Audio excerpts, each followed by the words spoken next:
இன்றைக்கு கடைசி 2 வசனங்களை நம்ம வாசிக்க போகிறோம். யோவான் சுவிசேஷம் 17ஆம் அதிகாரம் 25ஆம் வசனத்திலிருந்து 26ஆம் வசனம் முடிய உள்ள அந்த அதிகாரத்தின் கடைசி 2 வசனங்களை நாம் இணைந்து வாசிப்போமா? வாசிப்போம். நீதி உள்ள பிதாவே, உலகம் உம்மை அறியவில்லை, நான் உம்மை அறிந்து இருக்கிறேன். நீர் என்னை அனுப்பினதை இவர்களும் அறிந்திருக்கிறார்கள்.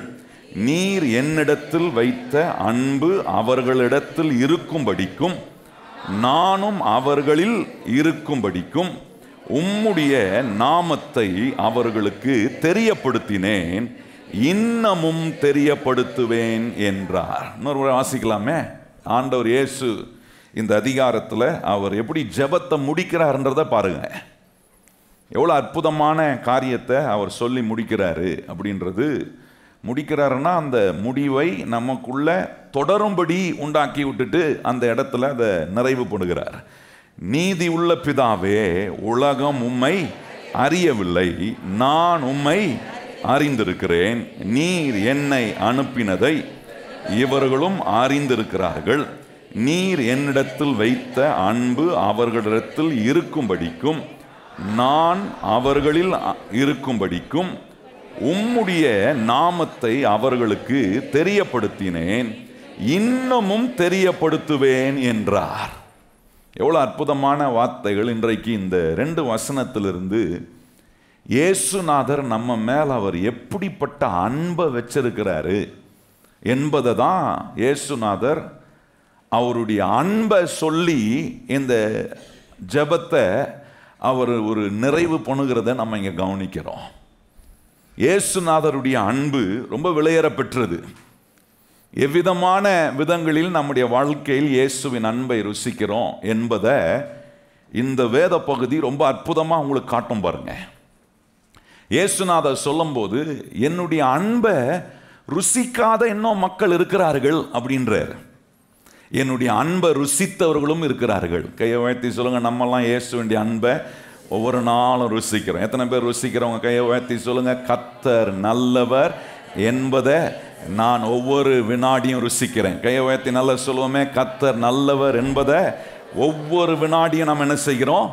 ருசிக்கிறோம். ஆனால் கிறிஸ்துவை அறியாத இருக்கிற இன்னும் தேவனை, கிறிஸ்துவை யாரு, அவர் எப்படி தன்னை காட்டுகிறார் என்பதை சரியான விதத்தில் அறிந்து கொள்ளாத இன்னும் நிலைகள், இன்னும் மக்கள், இன்னும் நாடு, இன்னும் ஊர், சமுதாயம் இருக்கதான் செய்கிறது பாருங்க.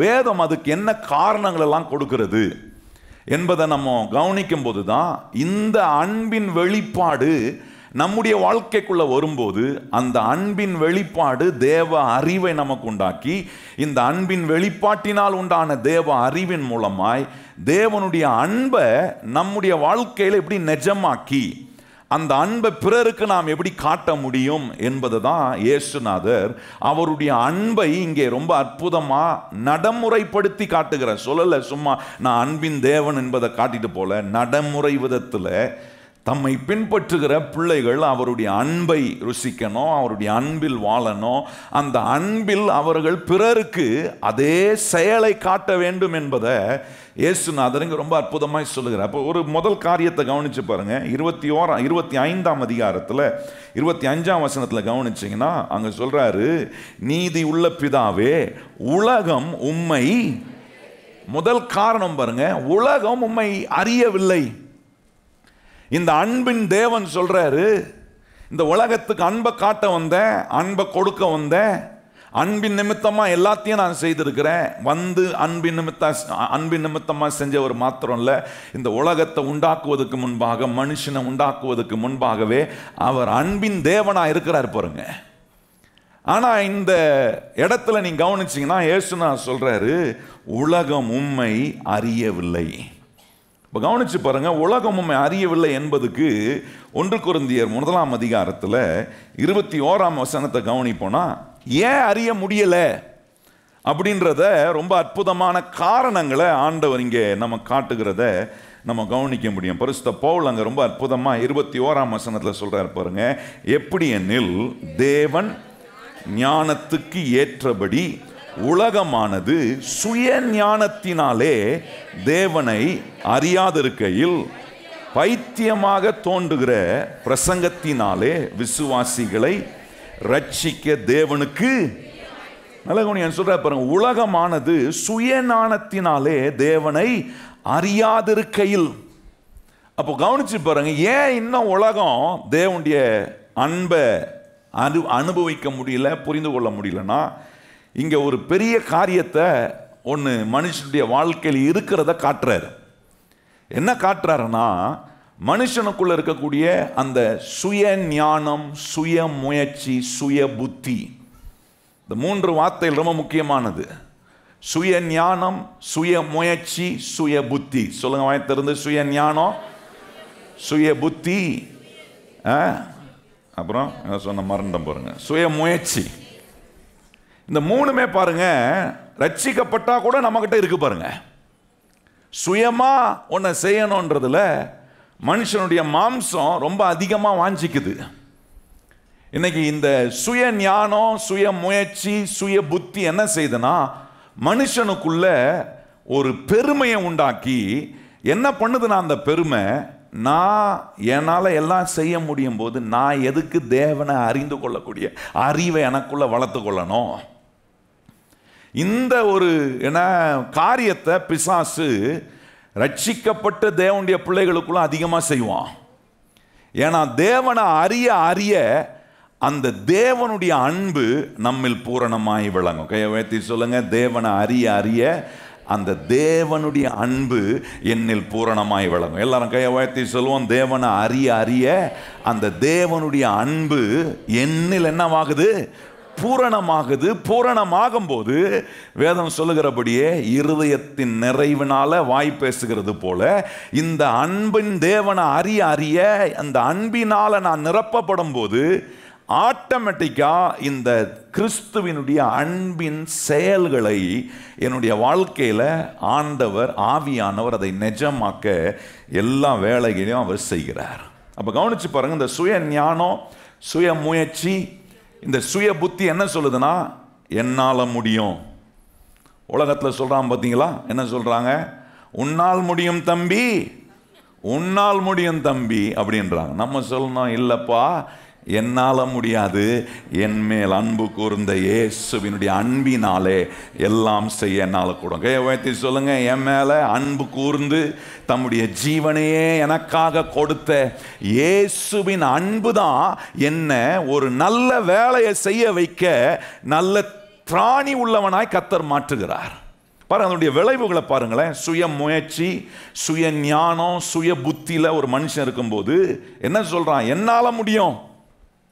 இன்னைக்கும் உலகத்தில் கவனிச்சு பாருங்க, நிறைய பேர் இந்த பழக்கத்தில் தான் இருக்கிறாங்க. உலகத்தை விட்டுருவோமே, கிறிஸ்தவர்களை கொஞ்சம் கவனிச்சு பாருங்க. இயேசுவை தேடி வருகிறோம், என்ன சொல்றேன்? நான் பார்த்துக்கிறேன், எனக்கு செய்ய தெரியும், நான் பண்ணிப்பேன்.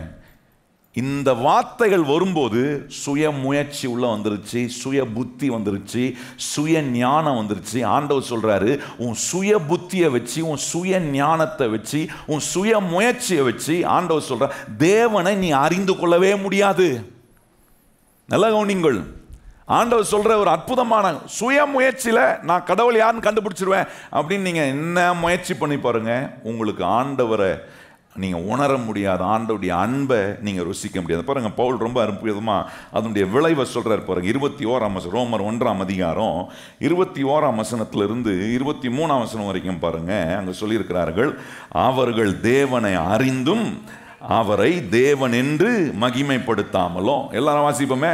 எங்க இந்த சுய முயற்சி வந்துருச்சுன்னா, ஏனால முடியும், நான் பார்த்துக்கிறேன். எத்தனை முறை சொல்கிறோம், நான் பார்த்துக்கிறேன், எனக்கு தெரியும், நான் எல்லாத்தையும் சமாளித்தவன், இதையும் என்ன பண்ணுவேன், சமாளிப்பேன். ஆண்டவர் சொல்கிறாரு, உன் சுய முயற்சினால எதையும் நீ சமாளிக்க முடியாது. கையை உயர்த்தி சொல்லுங்க, ஆண்டவரே என் சுய முயற்சினால, சுய புத்தினால நான் என்ன செய்ய முடியாது, எதையுமே என்ன செய்ய முடியாது.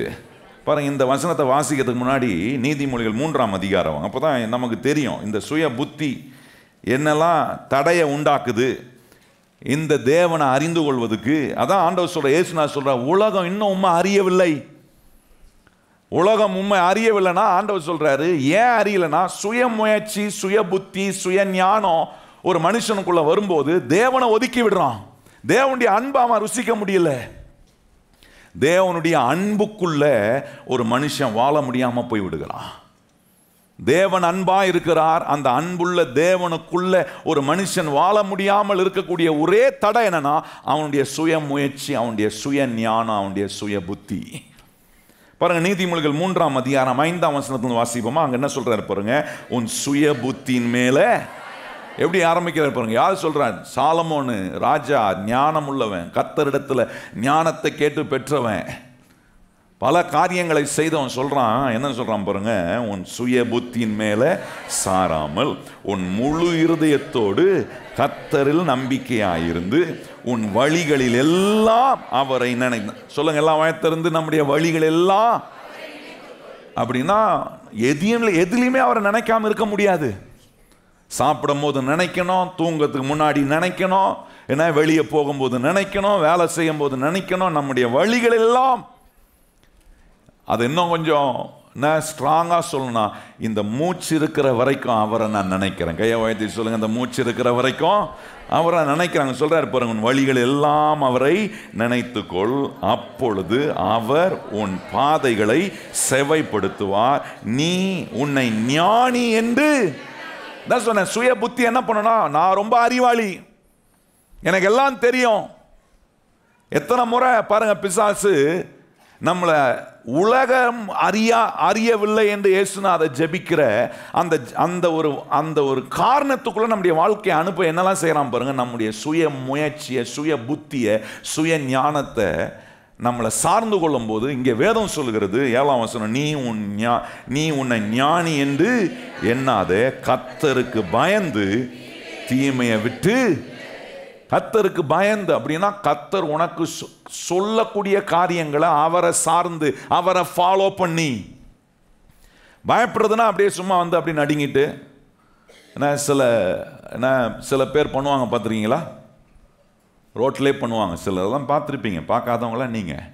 சிலர் பண்ணிட்டு கூட வந்திருப்பீங்க. இங்கே கூட சில கிறிஸ்தவங்க கூட பாருங்கள், சர்ச்சு முன்னாடி இருக்கிற பெரிய சிலுவைக்கு முன்னாடி அவங்க பக்தி பரவசத்தை பார்க்கணுமே, அப்படியே பயந்து அப்படியே என்னமோ பரிசேயர்களை போல் பண்ணுவாங்க. பரிசேயர் என்ன பண்ணுவான், ரோட்டில் போகும்போதே எல்லாரும் பார்க்குற மாதிரி கையை தூக்கி ஜோம் பண்ணுறதும், கையை தூக்கி அதை பண்ணுறது. அது மாதிரி கிறிஸ்தவம் நிறைய பேர் சிலுவையை பார்த்துட்டாங்கன்னா எங்கே நின்றாலும் இப்படி ஒரு முத்தம் கொடுத்துக்கிறாங்க.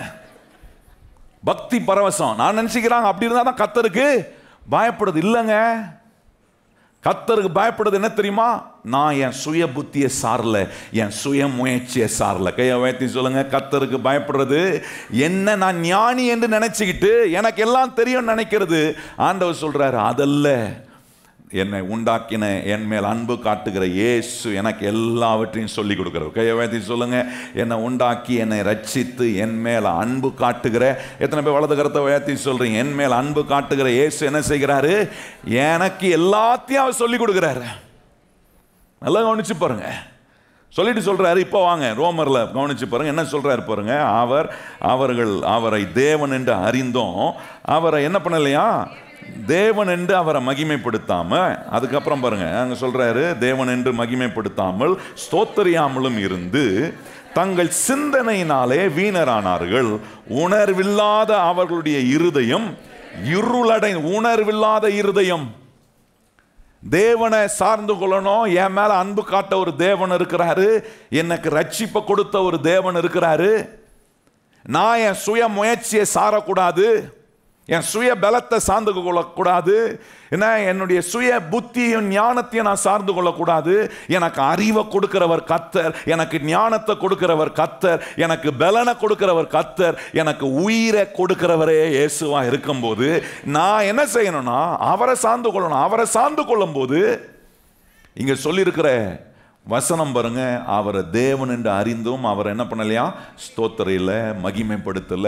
அவருடைய சிந்தனையில் என்ன ஆனார்கள், வீணரானார்கள். அவர்கள் தங்களை ஞானிகள் என்று சொல்லியும் என்னவா இருந்தார்களா, பைத்தியக்காரர்களா இருந்தார்கள். ஏன்னா அங்க சொல்லியிருக்கு, அழிவில்லாத தேவனுடைய மகிமையை அழிவுள்ள மனுஷர்களுக்கு பறவைகளுக்கும் மிருகங்களுக்கும் ஊரும் பிராணிகளாகிய இவைகளுடைய ரூபங்களுக்கு சுய புத்தி, சுய ஞானம், இந்த சுய முயற்சி மனுஷனை கடவுளை தேவனை அறிகிறத விட்டு அவன் பார்க்கறதெல்லாம் கடவுள் நினைச்சிருவான்.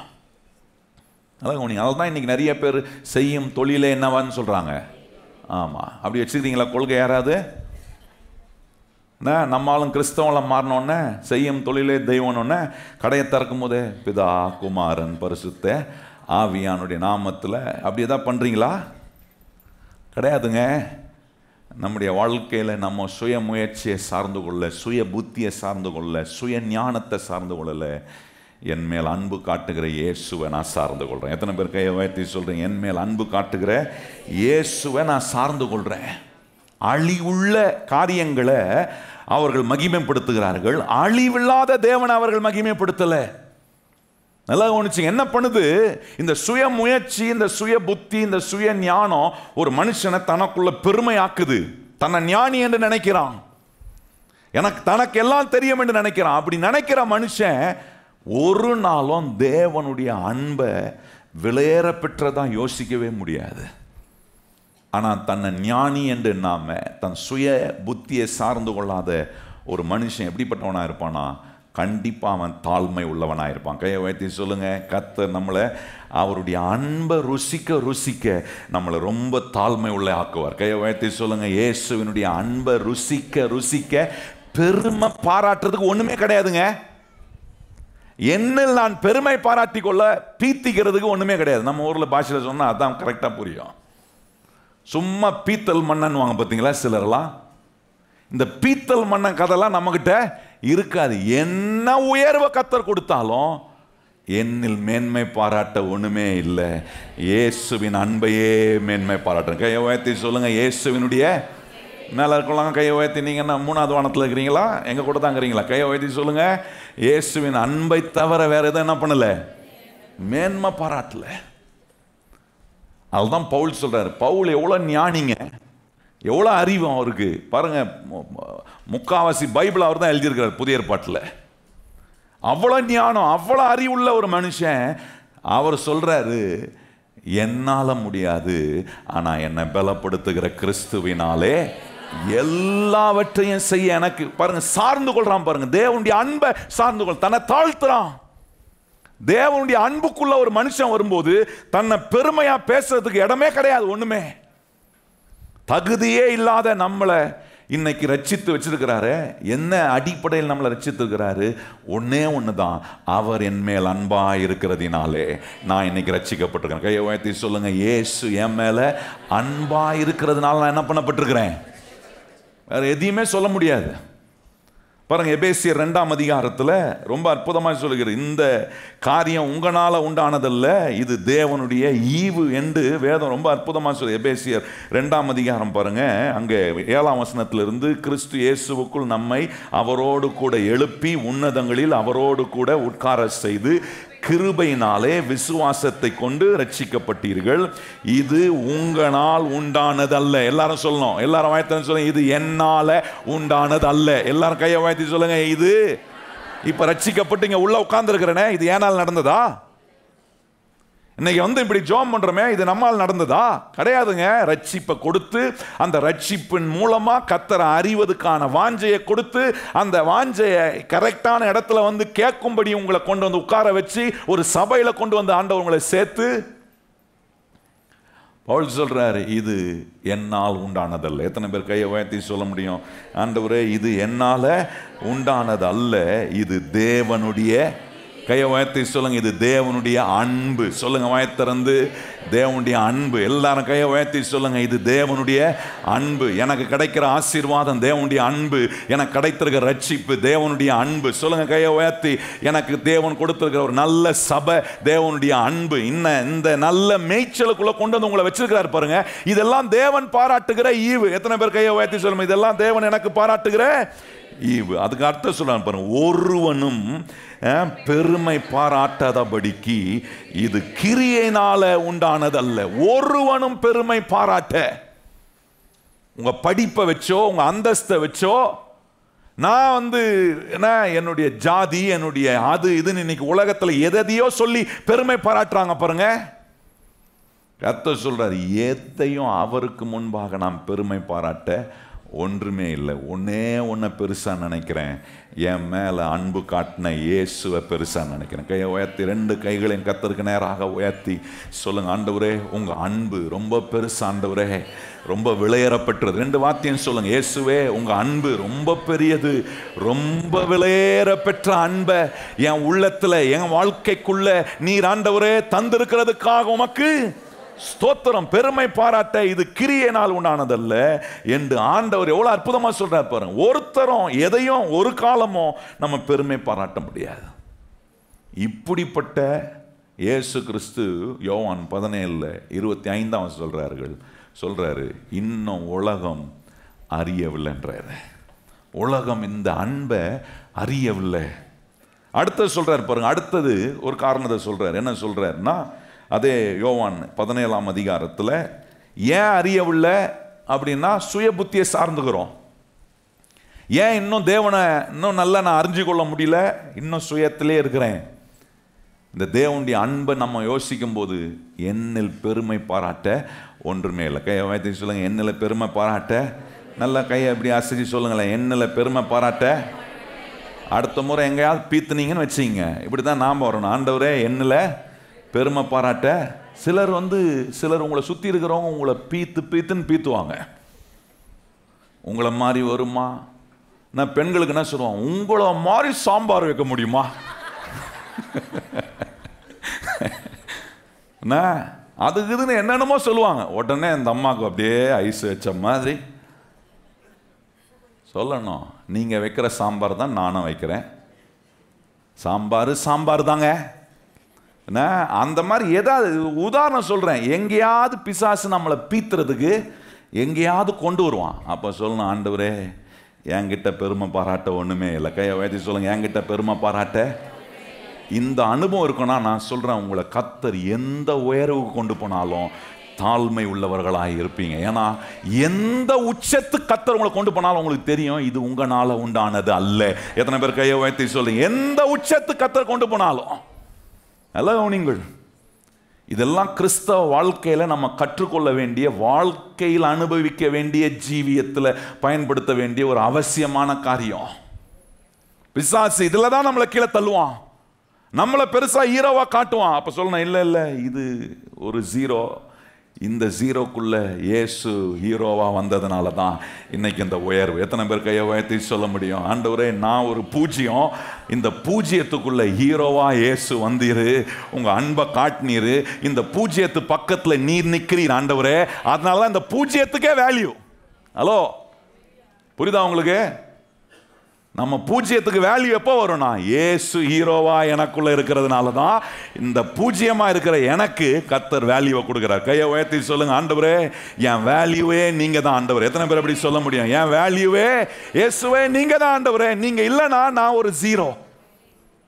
எத்தனை பேர் அப்படி நீங்க நினைச்சு பாக்குறீங்க? இன்னைக்கு இந்த இடத்துல இருக்கிறோம்னா, இயேசு என்ன நடத்துகிற தேவனா, இயேசு என் மேல அன்பு காட்டுற தேவனா இருக்கிறனால தான் இங்க வரேன். எனக்கு தெரியுது இந்த ஹீரோ இல்லாம நான் ஒண்ணுமே இல்லை. எத்தனை பேர் கையை உயர்த்தி சொல்றேன், இந்த ஹீரோ இல்லாம, இந்த ஹீரோ இயேசுவா தான் இருக்கணும். வேற எந்த ஹீரோவையும் கொண்டு வந்து வச்சுட்டீங்கன்னா அப்புறம் வாழ்க்கை கம்ப்ளீட்டா ஜீரோ தான். இயேசு வந்தா வாழ்க்கையெல்லாம் மாறும். கையை உயர்த்தி சொல்லுங்க, இயேசு எனக்குள்ள, இயேசுவை அறிய அறிய சொல்லுங்க, வாயத்திறந்து இயேசுவை நான் அறிய அறிய வாழ்க்கையெல்லாம் மாறிக்கிட்டே இருக்கும். இன்னைக்கு எவ்வளோ மாறி இருக்கிறனோ நாளைக்கு இன்னும் அதிகமாக மாறுவேன். கையை உயர்த்தி சொல்லுங்க, இன்னைக்கு எவ்வளோ மாறி இருக்கிறனோ நாளைக்கு என்ன செய்வேன், அதிகமாக மாறுவேன். ஏன்னா மாத்திர ஹீரோ எனக்குள்ள இருக்கிறார். கையை உயர்த்தி சொல்லுங்க, என் மேல அன்பு காட்டி அன்பாக கரெக்ட் பண்ற ஒரு ஹீரோ இருக்கிறாருங்க. நான் சொல்றேங்க, யோசிச்சு பாருங்க, அன்பா நம்மளை எப்படி மாற்றணும்னு எத்தனை பேர் நம்புறீங்க? என் ஹீரோவுக்கு தெரியும், இயேசு என்கிற என்னுடைய ஹீரோக்கு தெரியும். கையை உயர்த்தி சொல்லுங்க, இயேசு என்கிற என்னுடைய ஹீரோக்கு நல்லா தெரியும் உங்களை எப்படி மாற்றணும்னு. எங்க முரண்டு பிடிப்பேன், எங்க சுய ஞானம் வரும், எங்க சுய புத்தி வரும், எங்க என்னால் செய்ய முடியும் போது வருவார் ஹீரோ, சொல்லுவார், நீ ஒரு ஜீரோ, நீ உன்னை பீத்துறதுக்கு ஒன்றும் கிடையாதுன்னு ஆவியானவர் என்ன செய்வார்? உள்ள இருந்து ஞாபகப்படுத்துவார். பாரு, நான் இல்லைன்னா நீ ஒண்ணுமே இல்லை. உடனே சொல்லணும், இயேசுவே எல்லா மகிமையும் உமக்கு, எல்லா புகழும் உமக்கு. கையை உயர்த்தி சொல்லுங்க, ஆண்டவரே எல்லா மகிமையும் எல்லா புகழும். கொஞ்சம் பணம் நிறைய ஆகுதுன்னா நீங்க உடனே என்ன பண்ணக்கூடாது? காலர்லாம் அப்படி தூக்கி விட்டுட்டு சில பார்க்கும்போது யாரோ ஒருத்தவங்க கஷ்டப்படுறாங்கன்னா பார்க்கும்போது கையில் கொஞ்சம் காசு இருக்குதுன்னா கொஞ்சம் அதிகமாக சவுண்டு கொடுப்பாரு. புரியுதா உங்களுக்கு? அப்படின்னுவார். அப்படின்னா என்ன? ஓ, கையில் கொஞ்சம் பசகுது போலகுது இவர்கிட்ட அப்படின்றதுனால சவுண்டு. காசுலாம் பாருங்க பொட்டிப்பான் மாதிரி அடங்கிப்பாங்க.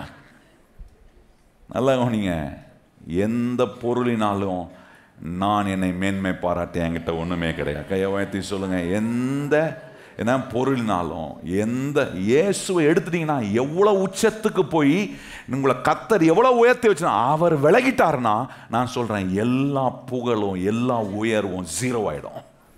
நல்லா நீங்கள் அந்த இயேசு நம்மளை விட்டு விலகக்கூடாதுன்னு தான் அவர் என் மேல அன்பா இருக்கிறார். கையை உயர்த்தி சொல்லுங்க, எத்தனை பேர் சொல்லுங்க, இந்த இயேசு என்னை விட்டு விலகவே மாட்டார். சொல்லுங்க, இயேசு விலக ஏன் மாட்டார்னா நான் என்ன தாழ்த்துறேன். எனக்கு தெரியுது நான் ஒரு ஜீரோ. ஆண்டவரே நீங்க இல்லைன்னா எனக்கு எந்த உயர்வுக்கும் நான் பாத்திரன் அல்ல, எல்லாவற்றுக்கும் என்ன பாத்திரமா நான் மாத்துறது இயேசு தான். எத்தனை பேர் கையை உயர்த்தி சொல்ல முடியும்? என் குடும்பத்தை மேன்மையாக்குறது இயேசு, என் பிள்ளைகளை ஆசீர்வதிக்கிறவர் இயேசு, என்ன ஆசீர்வதிக்கிறவர் இயேசு, எனக்கு வேலையை கொடுத்தவர் இயேசு. எத்தனை பேர் கையை உயர்த்தி சொல்றீங்க, எனக்கு வேலையை கொடுத்தவர் இயேசு, எனக்கு தொழிலை கொடுத்தவர் இயேசு, எனக்கு திறமையை கொடுத்தவர் இயேசு, அந்த திறமையை கரெக்டான இடத்துல உபயோகப்படுத்த வைக்கிறவரும் இயேசு. எத்தனை பேர் நம்புறவங்க கையை உயர்த்தி சொல்லுங்க, ஆண்டவரே எல்லாவற்றையும் செய்கிறவர் நீர், நான் ஜஸ்ட் உம்மை ஃபாலோ பண்றேன். ஆண்டவரே ஃபாலோ பண்றதுலே இவ்வளவு கிடைக்குதுன்னா யோசித்து பாருங்க எவ்வளவு பெரிய ஆசீர்வாதம். இப்ப பாருங்க, ஆண்டவர் அங்க சொல்றாரு, அடுத்து சொல்றாரு, முதல்ல உலகம் அவரை அறியலன்றாரு. அடுத்தது 25ஆம் வசனத்தினுடைய பின்பகுதி பாருங்க, நீர் என்னை அனுப்பினதை இவர்களும் அறிந்திருக்கிறார்கள். ஒரு கூட்டம் அறியல, ஒரு கூட்டம் அறிந்திருக்கிறாங்க. இப்போ அறியாத கூட்டம் எதனால அறியல? அவர்கள் தேவனை அறிகிற அறிவுல அவங்க தங்களை ஒப்பு கொடுக்கல. இப்போ அறிகிற கூட்டம் எப்படி அறிஞ்சிச்சு? கொஞ்சம் யோசித்து பாருங்க. அங்க யோவான் சுவிசேஷம் மத்தேயு சுவிசேஷம் 16ஆம் அதிகாரத்தில் இயேசுநாதர் சீஷர்களை பார்த்து கேட்கிறார், என்னை யார் என்று சொல்லுகிறார்கள் என்று கேட்ட உடனே பேதுரு பல காரியங்களை சீஷர்கள் சொல்றாங்க. சொல்லிட்டு பேதுரு சொல்லும்போது சொல்றாரு, நீர் ஜீவன் உள்ள தேவனுடைய குமாரன் என்று சொன்ன உடனே இயேசுநாதர் அதுக்கு பிரதியுத்தரமா சொல்றாரு பாருங்க, இது சுய ஞானத்தினால் வந்ததல்ல. நல்லா நீங்க என்ன சொல்றாரு இயேசுநாதர்? இது சுய ஞானத்தின். இயேசுநாதர் சொல்றாரு பாருங்க, சீமோன் பேதுரு பிரதியுத்தரமாக 16ஆம் வசனம், நீர் ஜீவனுள்ள தேவனுடைய குமாரன் ஆகிய கிறிஸ்து என்றான். இயேசு அவனை நோக்கி, யோனாவின் குமாரன் ஆகிய சீமோனே, நீ பாக்கியவான், மாம்சமும் இரத்தமும் இதை உனக்கு சொல்ற, உன் சுய முயற்சி, உன் சுய ஞானம், உன் சுய என்ன அறிவு இதை உனக்கு வெளிப்படுத்தல, மாம்சமும் ரத்தமும் இதை உனக்கு வெளிப்படுத்தவில்லை, பரலோகத்தில் இருக்கிற என் பிதா இதை உனக்கு, நல்ல கவனிங்க, பரத்திலிருந்து உனக்கு வெளிப்படப்பட்டிருக்கு. அப்படின்னா ஒரு காரியம் ரொம்ப அற்புதமா இங்கே பேதுரு செய்கிறான். என்ன செய்கிறான்னா, ஆண்டவரை சார்ந்து கொள்ளும் போது, தேவனை சார்ந்து கொள்ளும் போது, தேவனுடைய வெளிப்பாடு, தேவனை அறிவதற்கான விதத்தில் நம்ம சார்ந்து கொள்ளும் போது தேவ வெளிப்பாடு உண்டாகும். கையை உயர்த்தி சொல்லுங்க, தேவனை அறிவதற்காக தேவனை நான் சார்ந்து கொள்ளும் போது தேவ வெளிப்பாடு உண்டாகும். கையை உயர்த்தி சொல்லுங்க, தேவனை அறியணும் அப்படின்னு சொல்லி அவரை சார்ந்து கொண்டா தேவ வெளிப்பாடு உண்டாகும். கையை உயர்த்தி சொல்லுங்க, தேவனை அறிய வேண்டும், இன்னும் நான் அறியணும். எத்தனை பேர் கையை உயர்த்தி சொல்றீங்க, இயேசுவே உம்மை நான் இன்னும் அறியணும் என்று நீங்க ஒவ்வொரு முறையும் அந்த ஆலயத்துக்குள்ள வரும்போது ஒன்று நடக்கும். அது என்ன தெரியுமா? ஆண்டவர் சொல்றாரு, தேவன் தம்மை வெளிப்படுத்துகிறவரா இருக்கிறார். கையை உயர்த்தி சொல்லுங்க, தேவன் என்ன செய்கிறாரு? தம்மை வெளிப்படுத்துறார். பாருங்க, பவுல் சொல்றாரு பாருங்க, 1 கொரிந்தியர்ல 2ஆம் அதிகாரத்தில் கவனிச்சு பாருங்க என்ன நடக்குது அப்படின்றத ரொம்ப அற்புதமா சொல்றாரு. 1 கொரிந்தியர் 2ஆம் அதிகாரம் 9ஆம் வசனம் பாருங்க, எழுதியிருக்கிறபடி தேவன் தம்மிடத்தில் அன்பு கூறுகிறவர்களுக்கு ஆயத்தம் பண்ணினவைகள் கண் காணவும் இல்லை, காது கேட்கவும் இல்லை, அவைகள் மனுஷனுடைய இருதயத்தில் தோண்டவும் இல்லை. 10ஆம் வசனம், நமக்கோ தேவ தமது ஆவினாலே வெளிப்படுத்தினார். அந்த ஆவியானவர் எல்லாவற்றையும் தேவனுடைய ஆழங்களையும் ஆராய்ந்திருக்கிறார். நீங்க தெரியாததை கூட தேவனை அறியணும்னு நீங்க அவரை சார்ந்து கொண்டீங்கன்னா எந்த கண்ணுக்கும் எந்த காதுக்கும் கேட்காதது, அறியாதது, எந்த உள்ளத்திலும் தோணாததை ஆவியானவர் என்ன செய்கிறாருன்னா, இந்த ஆவியானவர் நமக்கு அதை வெளிப்படுத்துறார். வெளிப்படுத்தும் போது 12ஆம் வசனம் தான் ரொம்ப முக்கியமானது. அங்கே சொல்லியிருக்கு பாருங்க, நாங்களோ உலகத்தின் ஆவியை பெறாமல். நல்ல கவனிங்க, என்ன சொல்றேன் பாருங்க, ஏன் அறிகிறேன்? நான் உலகத்தின் ஆவியை பெறல. உலகத்தின் ஆவி என்ன? பெருமை, பீத்திக்கிறது, சுய முயற்சி, சுய ஞானம், சுய புத்தி, எனக்கெல்லாம் தெரியும், என்னால் முடியும் தம்பி, என்னால் முடியும் அப்படின்னு சொல்ற என்ன பீத்தல் மன்னனுக்கு என்ன தெரியாதது? இந்த தேவனுடைய கண்ணுக்கு தெரியாதது, காதுக்கு கேட்காதது, இருதயத்துக்கு தோன்றாதது, உலக தோற்றத்துக்கு முன்பாகவே தேவன் ஆயத்தம் பண்ணி வச்சிருக்கிற சகல நன்மைகளும் எந்த ஆவியினால தெரிந்து கொள்ள முடியாதுன்னா, அங்க சொல்றாரு, நாங்களோ உலகத்தின் ஆவியை பெறாமல் தேவனால் எங்களுக்கு அருளப்பட்டவைகளை அறியும்படி தேவனிடத்திலிருந்து தேவனை அறியும்படி தேவனிடத்திலிருந்து புறப்படுகிற ஆவியை பெற்றுக்கிறோம். கையை வைத்து சொல்லுங்க, தேவனை அறிவதற்கு தேவ ஆவியானவர் தான் நமக்கு அதை வெளிப்படுத்துறாரு. சுய முயற்சினால கண்டுபிடிக்க முடியாது, நம்ம திறமையினால கண்டுபிடிக்க முடியாது. ஆனால் தேவன் தம்முடைய ஆவியினாலே அதை வெளிப்படுத்துறார். தேவ அறிவை, தேவ ஆவியானவரை நம்ம சார்ந்து கொள்ளும் போது கண்டிப்பாக நம்மளை தாழ்மை உள்ளவர்களாய் கர்த்தர் மாற்றுகிறார். ஏன்னா கர்த்தர் எதெல்லாம் அவர் வெளிப்படுத்தணுமோ அது அவருடைய சித்தத்தின்படி நமக்கு வெளிப்படுத்துகிறார். கையை உயர்த்தி சொல்லுங்க, தேவன் எதெல்லாம் வெளிப்படுத்தணுமோ அதெல்லாம் அவருடைய சித்தத்தின்படி, அவருடைய சித்தத்தின்படி வெளிப்படுத்துறத உலக ஆவியினால நமக்கு அதை தெரிஞ்சிக்க முடியாது. தேவ ஆவியானவர் அதை நமக்கு தெரியப்படுத்துவார். கையை உயர்த்தி சொல்லுங்க, தேவ ஆவியானவர் எப்படி தேவ ஆவியான வெளிப்படுத்துறாரு? பைபிளை திறந்து வாசிக்கும் போது, ஜெபம் பண்ணும்போது, இப்படி சபை கூடி வரும்போது, இப்படிப்பட்ட நாட்களில் கர்த்தர் உங்களை அதிகமாக அவரை வெளிப்படுத்துகிற அறிவினால உங்களுக்குள்ள அவர் நிரப்புறாரு. பாருங்க, இவ்வளோ அற்புதமான காரியம். மூணாவது சொல்றாரு பாருங்க, மூணாவது காரணம். முதல் காரணம், உலகம் அவரை அறியலை, ஏன்னா சுய ஞானம், உலக ஆவியில இயேசுவை தேடுறாங்க, கண்டுபிடிக்க முடியல. அதுக்கப்புறம் இயேசுனா சொல்றாரு, சிலர் அறிந்திருக்கிறாங்க, இவர்கள் அறிந்திருக்கிறாங்க, சிலர் அறிந்திருக்கிறாங்க. அது காரணம், அவர்கள் உலக ஆவியை சார்ந்து கொள்ளாம தேவனிடத்திலிருந்து பெற்ற ஆவியினாலே தேவனை அவர்கள் அறிந்து கொள்கிறார்கள். மூணாவது சொல்றாரு பாருங்க, 26ஆம் வசனம், யோவான் 17 26ஆம் வசனம். இதுல இருந்து தான் நம்ம ஆண்டவர் எப்படி நமக்குள்ள அதை பிராக்டிக்கலாக ஆண்டவர் இயேசு கிறிஸ்து எப்படி நமக்குள்ள இதை கொண்டு வர போகிறாரு என்பதுதான் கவனிக்க போகிறோம். 26ஆம் வசனம் வாசிப்போமா? நீர் என்னிடத்தில் வைத்த அன்பு அவர்களிடத்தில் இருக்கும்படி நான் அவர்களில் இருக்கும்படியும் உம்முடைய நாமத்தை அவர்களுக்கு தெரியப்படுத்தினேன். இன்னமும் நல்ல கவனி, அந்த வார்த்தை பாருங்க, அங்க சொல்றார், அன்பு அவர்களிடத்தில் இருக்கும்படி. சொல்லுங்க கையை உயர்த்தி, இயேசுவின் அன்பு என்னிடத்தில் இருக்கும்படி. கையை உயர்த்தி சொல்லுங்க, இயேசுவின் அன்பு என்னிடத்தில் இருக்கும்படி சொல்லிட்டு சொல்றாரு, நானும் அவர்களில் இருக்கும்படி. நல்லா கவனிங்க, இயேசுவின் அன்பு என்கிட்ட இருக்கணும், அந்த அன்புள்ள இயேசு எனக்குள்ள இருக்கிறார். கையை உயர்த்தி சொல்லுங்க, அந்த இயேசுவின் அன்பு என்கிட்ட இருக்கணும், அந்த அன்பை கொடுத்த இயேசு எங்க இருக்கிறாராம்? எனக்குள்ள இருக்கிறார். கையை உயர்த்தி சொல்லுங்க, அன்புல இருக்கணும்னு சொல்றாரு, அந்த அன்பை கொடுக்கிற இயேசு எங்க இருக்கிறாரு? எனக்குள்ள இருக்கிறார். என்னோட இருந்து இந்த தேவனுடைய அன்பின் வெளிப்பாடை எனக்கு எப்படி உண்டு பண்றாரு? இதுதான் ரொம்ப விசேஷமான காரியம். பாருங்க, 1 யோவான் 4ஆம் அதிகாரம், 1 யோவான் 4ஆம் அதிகாரம். இங்கிருந்து தான் நம்ம வாழ்க்கைக்கு இதை கம்பேர் பண்றோம். என்ன, இதை அறியலைன்னா நான் இன்னும் சுய முயற்சியில் இருக்கிறேன்.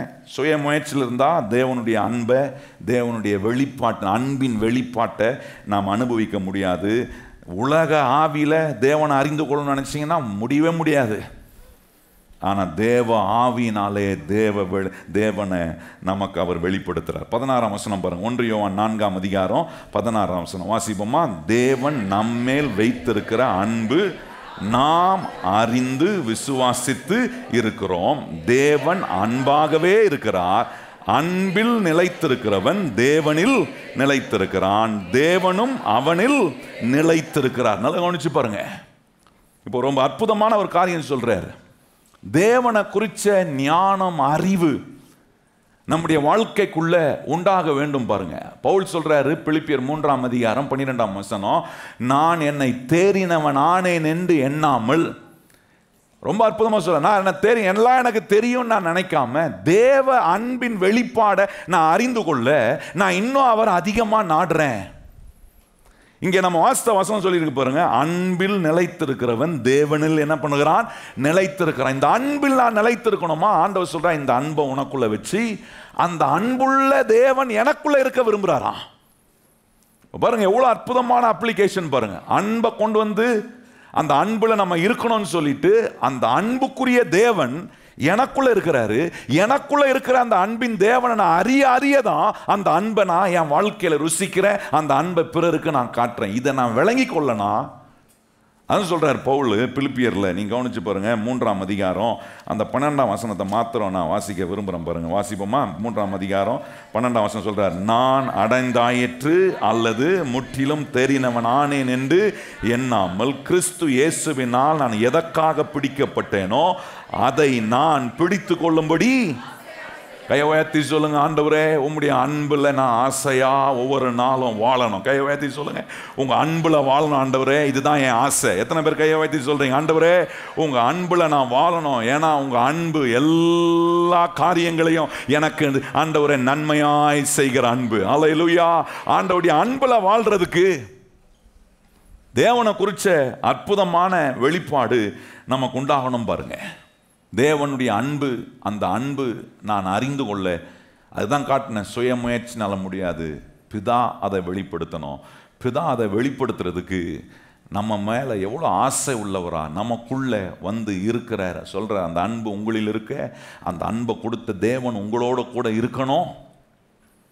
இந்த அன்பை நான் அனுபவிக்கணும். பாருங்க, இந்த வெளிப்பாடு, இந்த அன்பின் வெளிப்பாடு ஒவ்வொரு நாள் எனக்கு உண்டாகணும். கையை வைத்து சொல்லுங்க, இயேசுவினுடைய அன்பின் வெளிப்பாடு எனக்கு ஒவ்வொரு நாளும் அனுபவமாக மாறணும். கையை வைத்து சொல்லுங்க, ஒவ்வொரு நாளும் அது எனக்கு என்னவா மாறணும், அனுபவமாக மாறினாதான் உங்கள் அனுபவம் மாறும், உங்க கேரக்டர் மாறும், உங்க பேச்சு மாறும், உங்க செயல் மாறும். கையை உயர்த்தி சொல்லுங்க, ஆண்டவரே உங்க அன்பு ஒவ்வொரு நாளும் என்னுடைய அனுபவமா மாறணும். கையை உயர்த்தி சொல்லுங்க, ஆண்டவரே ஒவ்வொரு நாளும் நான் போகிற இடத்துலாம் உங்க அன்பை நான் அனுபவிக்கணும்.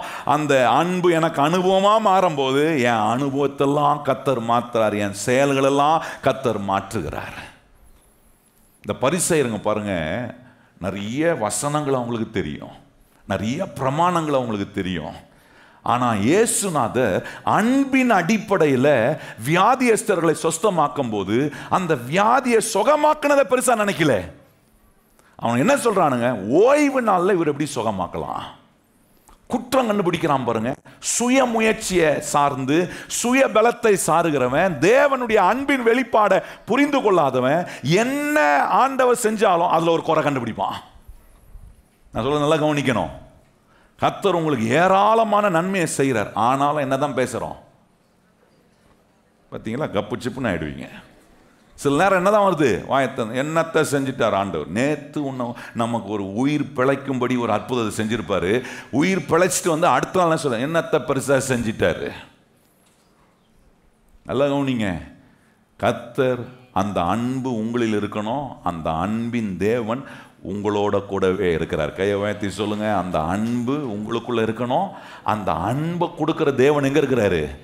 எத்தனை பேர் சொல்றீங்க கையை உயர்த்தி? எனக்குள்ள இருக்கிறார். அதனால தான் சொல்றாரு, அந்த அன்பை அனுபவம் ஆக்குறதுக்கு நம்ம வாழ்க்கையில வெறும் நம்ம நிறைய விஷயங்கள் தெரிஞ்சுக்கிட்டா மாத்திரம் போதாது. அந்த தேவனை அறியக்கூடிய அந்த வெளிப்பாடு, அந்த அன்பின் வெளிப்பாடை நம்ம அனுபவிக்கும் போது தான் நம்ம சொல்ல முடியும், ஆண்டவரே நீர் என்னை நேசிக்கிறீர், ஆண்டவரே நானும் உம்மை நேசிக்க எனக்கு நீர் உதவி செய்கிற கர்த்தராய் இருக்கிறீர். பாருங்க, இன்னொரு இடத்துல பாருங்க, அங்கே சொல்றாரு எபேசியர் 3ஆம் அதிகாரத்தில், இதெல்லாம் அன்பு, கிறிஸ்துவினுடைய அன்பை நமக்கு எடுத்து காட்டுகிற அற்புதமான சத்தியங்கள். தேவன் என் மேல அன்பா இருக்கா, அதை குறித்து சந்தேகமே வரக்கூடாது நமக்கு. இங்கே பாருங்க, 14ஆம் வசனத்தை வாசிப்போமா? எபேசியர் 3ஆம் அதிகாரம் 14ஆம் வசனத்திலிருந்து சொல்லியிருக்கு பாருங்க. இது நிமித்தம் நான் பரலோகத்திலும் பூலோகத்திலும் முழு குடும்பத்துக்கும் நாமக்காரராகி நம்முடைய கர்த்தராய் இருக்கிற இயேசுவினுடைய பிதாவை நோக்கி முழங்கால் படியிட்டு, நீங்கள் அவருடைய ஆவியினாலே உள்ளான மனிதனில் வல்லமையாய் பலப்படவும் விசுவாசத்தினாலே கிறிஸ்து உங்களுக்கு உங்கள் இருதயங்களில் வாசமாய் இருக்கவும் நீங்கள் அன்பிலே வேருண்டி நிலை பெற்றவர்களாகி சகல பரிசுத்தவான்களோடும் கூட கிறிஸ்துவினுடைய அன்பின் அகலம் நீளம் ஆழம் உயரம் இன்னதென்று உணரும்படி அறிவுக்கு எட்டாத அந்த அன்பை அறிந்து கொள்ள வல்லவர்களாகவும் தேவனுடைய சகல பரிபூரணத்தினாலும் நிறையப்படவும் அவர் தமது மகிமையினுடைய ஐஸ்வர்யத்தின்படியே உங்களுக்கு அனுக்கிரகம் பண்ண வேண்டும் என்று வேண்டிக் கொள்கிறேன். நான் வேண்டிக் கொள்கிறதுக்கும் நினைப்பதுக்கும் மிக அதிகமாய் நமக்குள் கிரியை செய்கிற வல்லமையின்படியே நமக்கு செய்ய வல்லமராகிய அவருக்கு. நல்லா கவனிச்சு பாருங்க, என்ன சொல்றாரு? இந்த அன்பு உங்களுக்குள்ள இருக்கணும். அந்த அன்பை கொடுக்கிற தேவன் உங்க கூட இருக்கிறாரு. அந்த வெளிப்பாடை நான் உணர்ந்து அனுபவிக்கும் போது ஆண்டவர் சொல்ற அந்த அன்பை நீ உன் வாழ்க்கையிலிருந்து காட்டாம இருக்க முடியாது. இந்த அன்பு எப்படிப்பட்டது? அளவு போடுற அன்பு இல்லை. நீங்க என்ன எவ்வளவு நேசிக்கிறீங்களோ அதுக்கேற்ற மாதிரி நான் நேசிப்பேன் கிடையாது. நீங்க சாம்பார் கொடுத்தா நான் உங்களுக்கு நாளைக்கு சாம்பாரோட ரசம் சேர்த்து கொடுக்குறேன், அது கிடையாது. நல்லா கவனிங்க, இந்த அன்பு வேற மாதிரி. இந்த அன்புக்கு ஆழமே கிடையாது. இதனுடைய அளவை நீங்க மெஷர் பண்ண முடியாது. இப்படிப்பட்ட அன்பை சொல்றாரு அங்க 18ஆம் வசனத்துல பாருங்க. சகல பரிசுத்தவான்களோடு கூட கிறிஸ்துவினுடைய அன்பின் அகலமும் நீளமும் ஆழமும் உயரமும் இன்னதென்று உணர்ந்து. நல்லா கவனிங்க, இந்த அன்பை வச்சுக்கிட்டு நான் போயிட்டு சன்னியாசி மாதிரி என்ன போய் உட்காந்துக்க முடியாது. சாமியார் மாதிரி முனிவர் மாதிரி போய் உட்காந்துக்க கூடாது. நிறைய முனிவருங்க வீட்டில் இருப்பாங்க. நல்லா கவனிங்க, கேட்டால் சொல்லுவாங்க அன்பு உள்ளத்தில் இருக்குது. இந்த மாதிரி முனிவர் நிறையா வீட்டில் இருப்பாங்க. இந்த மாதிரி ஆளுங்களுக்கெல்லாம் பாருங்க, இங்கே வேதம் சொல்லுது சகல பரிசுத்தவான்களோட. கையை உயர்த்தி சொல்லுங்க சகல. அப்படின்னா உங்கள் சுற்றி இருக்கிறவங்க, உங்கள் வீடு, கர்த்தருடைய பிள்ளைங்க, நம்ம போகிற எல்லா இடத்திலும் நமக்குள்ள அன்பை வைக்கணும்னு விரும்பி நம்முடைய வாழ்க்கையில் அன்பின் தேவனா நம்ம கூட இருக்கிறார் பாருங்க. அவருடைய அன்புக்கு அகலமும் இல்லை ஆழமும் இல்லை நீளமும் இல்லை. அதை மெஷர் பண்ண முடியாத அந்த அன்பை வச்சிருக்கிற ஆண்டவர் சொல்றாரு, நீ சகல பரிசுத்தவான்களோடும் அந்த அன்பை பகிர்ந்து கொள்ளக்கூடியவர்களா கர்த்தர் நம்மளை மாற்ற விரும்புகிற. கையை உயர்த்தி சொல்லுங்க, அந்த அன்பை என்ன செய்யணும்? நான் பலரோட பகிர்ந்து கொள்ளணும். கையை உயர்த்தி நல்லா சொல்லுங்க, ஆண்டவரே இந்த அன்பை நான் என்ன செய்யணும்? பலரோட பகிர்ந்து கொள்ளணும். பாருங்க 1 யோவான் 4ஆம் அதிகாரம் அங்க பாருங்க 9ஆம் வசனத்தில் சொல்றாரு. அங்க 8ஆம் வசனமே வாசிப்போம். அன்பில்லாதவன் தேவனை அறியான், தேவன் அன்பாகவே இருக்கிறார். எல்லாம் வாங்கி சொல்லுங்க, தேவன் என்னவா இருக்கிறாரு? அந்த வார்த்தை ரொம்ப முக்கியம். அன்பு தான் தேவன் இல்லை, தேவன் என்னவா இருக்கிறாரு? ஒரு மனுஷன் தேவனை அறிந்து கொள்ளாம தேவனுடைய அன்பை அவன் ருசிக்கவே முடியாது. முதல்ல இயேசு யாருன்னு அறிந்து கொள்ளணும். இயேசு உங்க ஆண்டவராக மாறணும். மாறின பிறகு தேவன் அன்பா இருக்கிறார் என்கிற அந்த ஒரு அனுபவத்தை நம்முடைய வாழ்க்கைக்குள்ள கொண்டு வந்து. நிறைய பேர் பாருங்க, காட் இஸ் லவ்ன்றதுக்கு பதிலாக லவ் இஸ் காட்னு கொண்டு வந்துட்டாங்க. ரிவர்ஸ் ஆக்குறான். உலகம் என்ன பண்ணுதுன்னா லவ் இஸ் காட் அப்படின்னா எதெல்லாம் அவன் லவ் பண்றான் அதை கடவுளாக்கிடுவான்.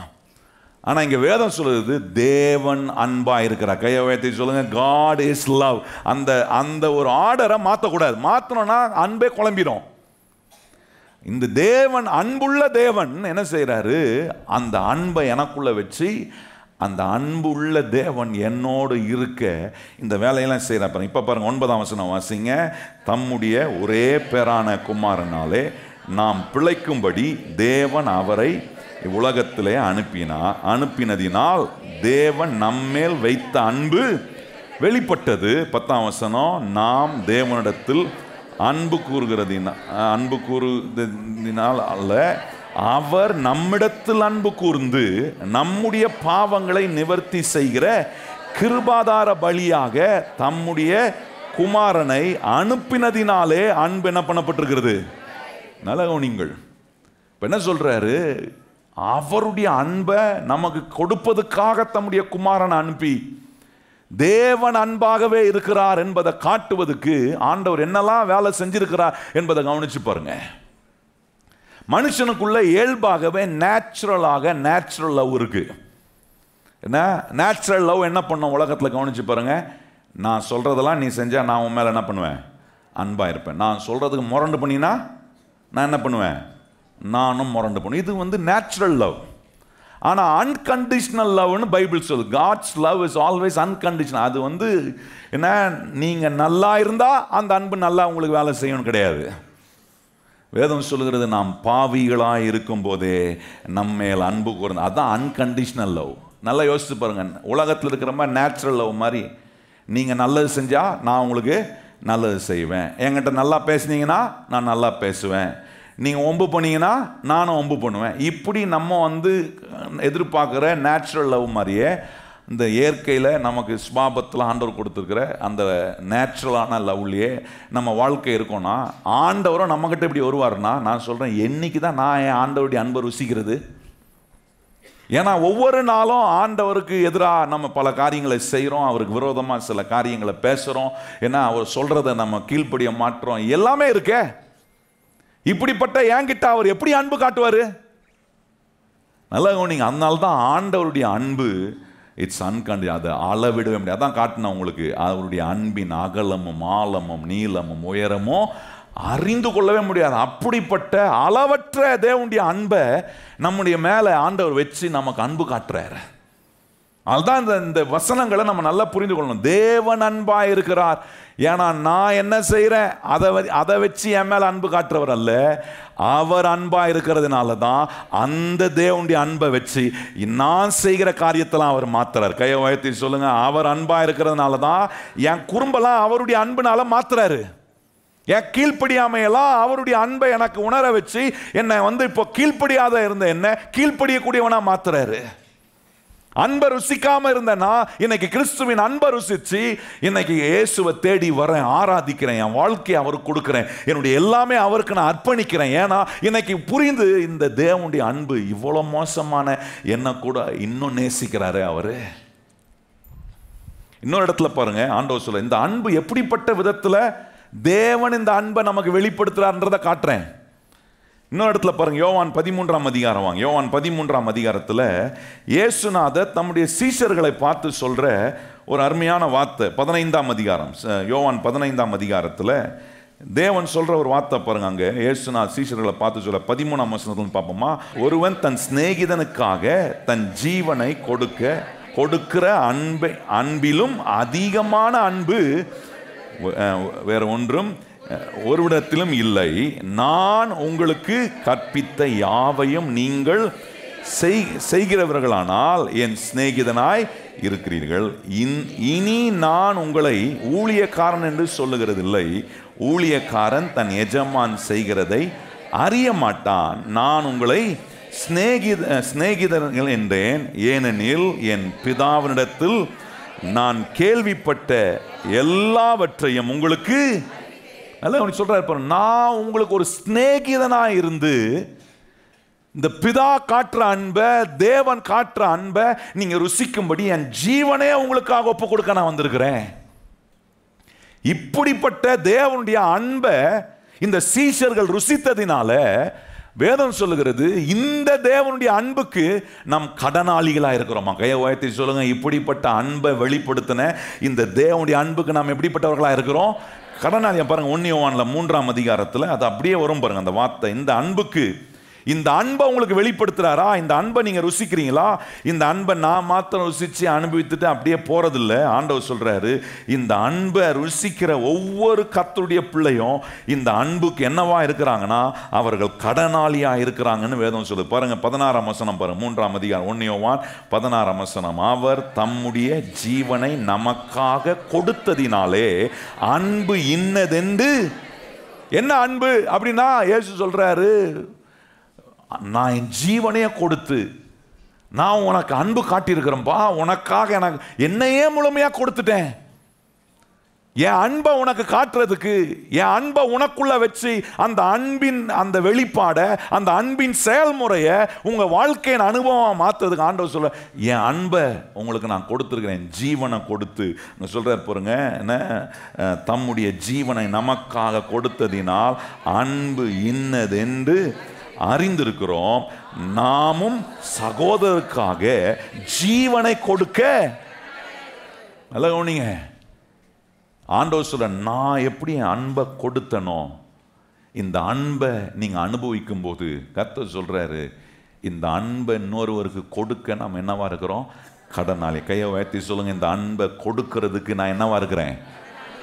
எவ்வளோதான் அன்பு காட்டுறது? கர்த்தர் சொல்றாரு, நம்ம மேல ஆண்டவர் எவ்வளோ அன்பு காட்டியிருக்கிறார் என்பதை எண்ணி பார்க்கும்போது நம்மளை பகைக்கிறவங்க, நம்மளை வெறுக்கிறவங்களை இன்னும் நேசிக்கக்கூடிய அன்பை தான் கர்த்தர் நமக்கு அவர் உணர்த்திக்கிட்டே இருப்பார். ஏன்னா வேதம் சொல்லுது, நம்ம பாவிகளாக இருக்கும்போதே தேவன் நம்மேல் அன்பு கூர்ந்தாராம். கை உயர்த்தி சொல்லுங்க, நம்ம பாவிகளாக இருக்கும்போதே என்ன ரொம்ப தகுதியாக இருந்து you are fit for God's love, அதனால உனக்கு நான் என் அன்பை கொடுக்குறேன் ஆண்டவர் சொன்னாரா? இல்லை. வேதம் சொல்லுது, நாம் பாவிகளாக இருக்கும்போது, நாம் சத்துருக்களாக இருக்கும்போது, நாம் தேவனுக்கு விரோதிகளாக இருக்கும்போது, நல்லா கவனிச்சு பாருங்க, இந்த வார்த்தைலாம் ரொம்ப முக்கியம். நாம் சத்துருக்களாய், நாம் துரோகிகளாய், நாம் விரோதிகளாய், நாம் என்ன தேவனுக்கு எதிராளிகளாய் நாம் இருந்தபோது தேவன் நம்ம மேல் அன்பு கூர்ந்தார். ஏன்னா அதுதான் அன்கண்டிஷனல். அந்த அன்புக்கு அகலம், ஆழம், நீளம், உயரம் இதெல்லாம் அளவு போட முடியாது. அப்படிப்பட்ட அன்பின் தேவன் ஒரு ஜெபம் பண்றாரு. என்ன ஜெபம் பண்றாருன்னா, 17ஆம் அதிகாரத்தில் யோவான்ல ஜெபம் பண்றாரு, இந்த அன்பு அவங்களுக்குள்ள இருக்கணும். அந்த அன்பை கொடுக்கிற தேவன் சொல்றார், நான் உன் கூடவே இருக்கிறேன். எதுக்கு தெரியுமா? இந்த அன்பை உனக்கு வெளிப்படுத்தி இந்த அன்புக்கு நீ கடனாளியா இருக்கிறன்றத மறந்துடாதன்றாரு. நல்லா கவனிங்க. கர்த்தர் சொல்ல, இந்த அன்புக்கு நீங்களும் நானும் கடனாளி. கையை உயர்த்தி சொல்லுங்க, இந்த அன்புக்கு நான், இயேசு எனக்கு காட்டுகிற அன்புக்கு நான் கடனாளியாக இருக்கிறேன். கையை உயர்த்தி சொல்லுங்க. இதை நான் மாத்திரம் அனுபவிக்கிறான் போகக்கூடாது. சில நேரம் சில சூழ்நிலைகள் வரும்போது இந்த அன்பை பிறருக்கு நான் காட்டுகிறவனா மாறணும். எப்படி இதை காட்டுறதுக்கு என்னெல்லாம் செய்யணும்? அதான் முதல்ல உங்களுக்கு சொன்னேன். இந்த அன்புக்கு கர்த்தர் நம்மளை கடனாளியாக தேவன் வச்சிருக்கிறாரு. ரெண்டாவது ஆண்டவர் சொல்றாரு, ஆண்டவர் இந்த ரெண்டாவது காரியத்தில் இந்த 1 யோவான் 4ஆம் அதிகாரத்திலே இருக்கு பாருங்க, 11ஆம் வசனம் பாருங்க. ஆண்டவர் சொல்றாரு, பிரியமானவர்களே, தேவன் இவ்விதமாய் நம்மிடத்தில் அன்பு கூர்ந்திருக்க நாமும் ஒருவரிடத்தில் ஒருவர் அன்பு கூற கடனாளிகளாக இருக்கிறோம். நல்லா கவனிச்சு பாருங்க. இங்க சொல்றாரு, நம்ம என்னவா இருக்கிறோம்? இப்போ அந்த அன்பை காட்டுகிறது கடனாளியா இருக்கிறோம். 12ஆம் வசனம் பாருங்க, தேவனை ஒருவனும் ஒருபோதும் கண்டதில்லை, நாம் ஒருவரிடத்தில் ஒருவர் அன்பாய் அன்பு கூர்ந்தால் தேவன் நமக்குள் நிலைத்திருக்கிறார், அவருடைய அன்பு நமக்குள். தேவனை பார்த்ததில்லை, ஆனா தேவனுடைய அன்பு என அனுபவிக்கிறேனே, என ஆண்டவர் நேசிக்கிறாரே, இந்த அன்பை எனக்குள்ள வச்சிருக்கிறாரே. மோசே பாருங்க, தேவனை அவன் தேவனுடைய மகிமையை கண்டவன், தேவனுடைய அன்பை ருசிச்சவன், தேவனுடைய இரக்கத்தை பார்த்தவன், தேவனுடைய அற்புதங்களை பார்த்தவன், எல்லாத்தையும் பார்த்துருக்கேன். ஆனா இன்னைக்கு நான் அதெல்லாம் பார்க்கல. நான் அதை உணர்றேன். சத்திய வசனங்கள் எனக்கு ஆண்டவர் செஞ்சிருக்கிற நன்மைகள் எல்லாம் எனக்கு ருசி பார்க்கும்படி எனக்கு உதவி செய்து. ஆனா இங்க வேதம் சொல்லுது, இந்த அன்பு உன்னில் நிலைத்திருக்கின்றதுக்கு ஒரே ஒரு அடையாளம். ஆண்டவர் சொல்ற, நீ தேவனை அறிந்திருக்கிற, நீ தேவனை நீ பார்க்க முடியும். நான் என் வாழ்க்கையில தேவனை அனுபவிக்கிறேன், நான் அறிந்திருக்கிறேன், அவரை ருசிக்கிறேன்றதுக்கு ஒரே ஒரு அறிகுறி சொல்றாரு. இந்த அன்பின் வெளிப்பாடை எப்படி என் வாழ்க்கையில நிஜமாக்க முடியும்னா, முதல்ல நான் இதுக்கு கடனாளியா இருக்கிறேன், இது வச்சு நான் மாத்திரம் அனுபவிக்கிறது இல்லை, இதை இன்னொருவருக்கு காட்டணும். ரெண்டாவது சொல்றாரு, அதை எப்படி காட்டணும்னா, ஆண்டவர் சொல்றாரு, காண்கிற உன்னுடைய சகோதரன். அடுத்த வசனம் வந்து பாருங்க, அவர் தம்முடைய ஆவியை நமக்கு தந்து அருளினால் நாம் அவர்களிலும் அவர் நம்மிலும் நிலைத்திருக்கிறதை அறிந்திருக்கிறோம். அங்க ரொம்ப அற்புதமா சொல்றாரு, என்னன்னா, காண்கின்ற சகோதரனிடத்தில் அன்பு கூறாம காணாத தேவனிடத்துல எப்படி அன்பு கூற முடியும்? அப்போ ரொம்ப முக்கியமானது இங்கே இந்த இடத்துல ஆண்டவர் நமக்கு ஒரு காட்டுகிற ஒரு காரியம், ஒருவரில் ஒருவர் அன்பாக இருக்கணும். அப்படி அன்பாக இருக்கும்போது நான் இந்த தேவனுக்குள்ள நான் நிலைத்திருக்கிறேன். பல்ல கடிச்சிக்கிட்டு சமாளிச்சுக்கிட்டு அன்பு காட்டுறதில்ல. என்ன பண்ணுறது, வாச்சிட்டேன் இந்த குடும்பத்தில் வந்து, அதனால் பல்ல கடிச்சிக்கிட்டு இந்த மனுஷனோட வாழ்கிறேன். எவ்வளோ நாள் இந்த மனுஷன் இருக்கிறானோ அந்த மனுஷனை என்ன பண்ணுறது, பல்ல கடிச்சு, இது நம்ம தலை எழுத்து அப்படின்ட்டு பல்ல கடிச்சிக்கிட்டு என்ன பண்ணக்கூடாது, இருக்கக்கூடாது. அது அன்பு இல்லை, அது அன்பின் வெளிப்பாடு இல்லை. கிறிஸ்துவுக்குள் நிலைத்திருக்கிறவர்கள் சந்தோஷமாக எல்லாவற்றையும் செய்வாங்க. கையை வைத்து சொல்லுங்க, இந்த வார்த்தை, இந்த வசனங்கள்லாம் உங்களுக்குள்ள நிலைத்திருக்கும் போது தேவனுடைய வசனம் அற்புதமான வேலையை என்ன செய்யணும், இந்த வசனம் உங்களை சந்தோஷமாக்கும், வசனம் உங்களை சவால்களை மேற்கொள்ள வைக்கும், வசனம் உங்களை சாதனை படைக்க வைக்கும். கையை வாழ்த்தி சொல்லுங்க, இந்த வசனம் என்ன செய்யும்? சந்தோஷமாக்கும். இந்த வசனம் சவால்களை மேற்கொள்ள வைக்கும். இந்த வசனம் என்ன பண்ணுதுன்னா சாதனை பண்ணுகிறவளா மாட்டோம். என்னன்னா அன்பே காட்ட முடியாத இடத்துல கூட அன்பை காட்டக்கூடிய ஒரு சாதனையை படைக்கக்கூடிய ஒரு மனுஷனா கர்த்தர் நம்மளை மாத்துற. ஏன்னா இந்த கிறிஸ்துவின் அன்புக்கு நான் கடனாளியா இருக்கிறேன். இன்னொருவருக்கு இந்த அன்பை காட்டும் போதுதான் நான் இந்த அன்புள்ள இயேசுவுக்குள்ள நிலைத்திருக்கிறேன்றது எனக்கு தெரியுது. ரொம்ப முக்கியம் பாருங்க. அடுத்த சொல்ல சில குறிப்புகளை மாத்திரம் சொல்லிட்டு போறேன். இதை எப்படி செய்ய வைக்கிறாரு அதான் நம்ம கவனிச்சோம். அவர் தம்முடைய ஆவியை நமக்கு தந்தருளினதினாலே. இந்த ஆவியானவர் நமக்குள்ள இருந்து பல்ல கடிச்சுக்கிட்டு இல்லை, இந்த அன்பை காட்டுறதுக்கு என்ன பண்றது, வேற வழி இல்லை. அப்படி இல்லை, உண்மையான அந்த கிறிஸ்துவின் அன்பை நான் அனுபவிக்கிறதுனால இந்த அன்பன் ஒருவருக்கு காட்டுறேன். கையை வாயத்தி சொல்லுங்க, ஆண்டவரே என்னை சுற்றி இருக்கிற மக்களுக்கு எல்லாம் உம்முடைய அன்பை நான் காட்டுவேன். சொல்லுங்கள் வாயத்திறந்த, ஆண்டவரே எப்படி காட்டுறேன்? நான் பாவியாக இருக்கும்போதே என்னை நேசித்தாரே, நான் அவருக்கு விரோதியாக இருக்கும்போது அவருக்கு எதிராக எல்லாவற்றையும் செஞ்சம்போது எத்தனை பேர் தெரியும் உங்களை அவர் நேசிச்சிருக்கிறாரா? உங்களுக்கு எதிராக எத்தனை பேர் என்ன செஞ்சாலும் அவங்க மேலே அன்பு காட்டுங்க. நல்லா கவனிங்க. ரொம்ப கஷ்டமானது தான், ஆனால் நமக்கு கஷ்டமானதை இயேசு செஞ்சிருக்கிறாரு. அவருடைய பிள்ளையாய் மாறும்போது கஷ்டமான சவாலான காரியத்தை கூட தேவன் தம்முடைய வார்த்தையை நமக்குள்ள வச்சு அவருடைய அன்பின் வெளிப்பாடை நமக்குள்ள உண்டாக்கி பரிசுத்த ஆவியானவருடைய துணையோடு அதை செய்ய வைக்க கர்த்தர் என்னை பலவானாய் மாற்றுவார். எத்தனை பேர் கையை உயர்த்தி சொல்றீங்க, ஆண்டவரே அப்படிப்பட்ட விதத்தில் உங்களை சுற்றி இருக்கிற மக்களுக்கெல்லாம் ஆண்டவருடைய அன்பை காட்டுங்க. 15ஆம் சொல்றாரு, இந்த அன்பில் நாம அறிக்கை பண்ணும்போது அங்க பாருங்க, தேவன் நம்மேல் வைத்திருக்கிற அன்பை நாம் அறிந்து விசுவாசித்திருக்கிறோம். தேவன் அன்பாகவே இருக்கிறார்.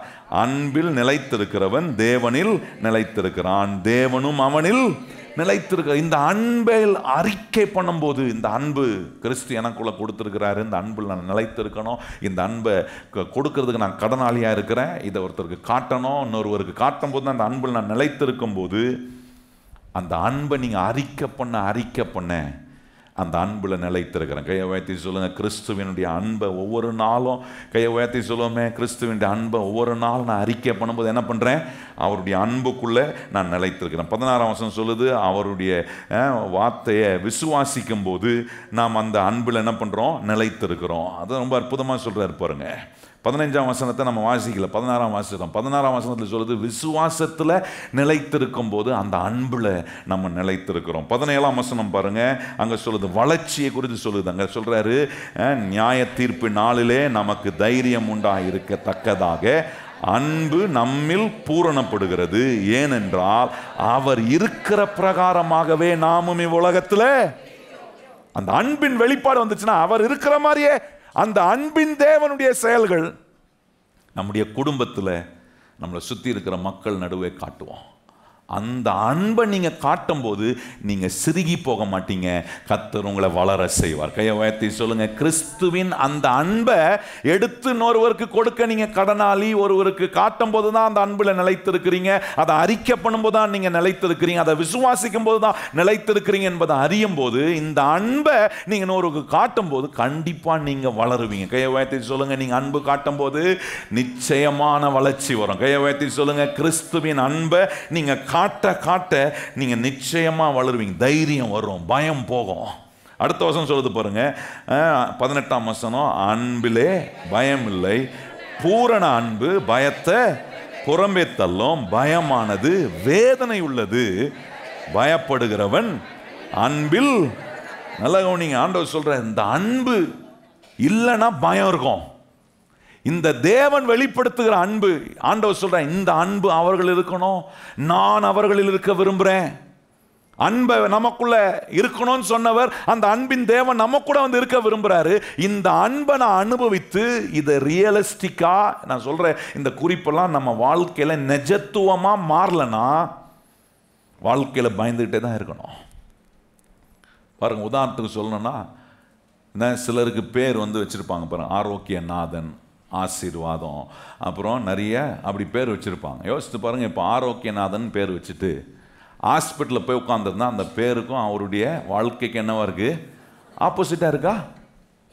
ஆண்டவர் வல்லவர், ஆண்டவர் நல்லவர், ஆண்டவர் அன்புள்ளவர், ஆனா நான் எப்படி இருக்கிறேன்? அதுக்கு எப்படி ஆப்போசிட்? அது ஒத்து வருமா? கொஞ்சம் யோசித்து பாருங்க. அதான் சொல்றாரு, இந்த அன்புல நிலைத்திருக்கணும். இந்த அன்புல நான் வளரும்போது பயத்துக்கு கர்த்தர் நம்மளை புறம்பாக்குறாரு. அப்போ வளர்ச்சி, அதுக்கப்புறம் இந்த அன்பு பயத்தை புறம்பாக்கணும்னா ஒரு தேர்ச்சி வரும். கையை உயர்த்தி சொல்லுங்க, என்ன வருது நமக்கு? ஒரு தேர்ச்சி, ஒரு நிதானம், ஒரு பதட்டம் இல்லாமல் ஒரு தேர்ச்சி உள்ள ஒரு நிலையை கர்த்தர் நம்ம கொடுக்குறாரு. அடுத்து சொல்றாரு பாருங்க, 19ஆம் வசனம் சொல்றாரு. இப்போ வளர்ச்சி, தேர்ச்சி. இப்போ 19ஆம் வசனம் இந்த அன்பு என்ன பண்ணுதுன்னா முதிர்ச்சியை கொடுக்குது. சொல்லுங்க, வயத்தில் என்ன பண்ணுது? இந்த அன்பு முதிர்ச்சியை கொடுக்குது. என்ன முதிர்ச்சி கொடுக்குது பாருங்க?